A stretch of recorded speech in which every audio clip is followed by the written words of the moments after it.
Montana has a reputation for its clear, cold waters and blue ribbon trout streams, but state experts say increasingly some of those rivers are impacted by nitrogen and phosphorus introduced into the environment by man.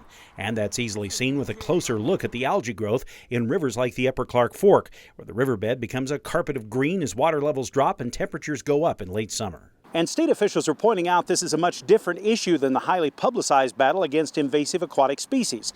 That's because these algae are natural, they're native to Montana, but they can still cause big problems in our rivers and streams.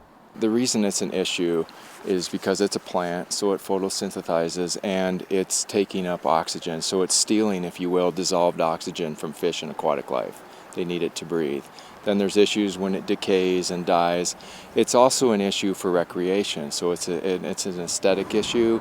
It's an issue for people wading or swimming or getting caught on their fishing line. For years, DEQ and local governments have worked to develop new standards to control nitrogen and phosphorus from point pollution sources, places with direct outfalls into the rivers like wastewater treatment plants. Now the standards are final. Well, what's going to happen is first we have to wait for an EPA approval process, which should take about 60 days. And then as point source discharge permits, they're on a 5-year rotation cycle. As they come up to be renewed, the variance process itself will be incorporated into their permits.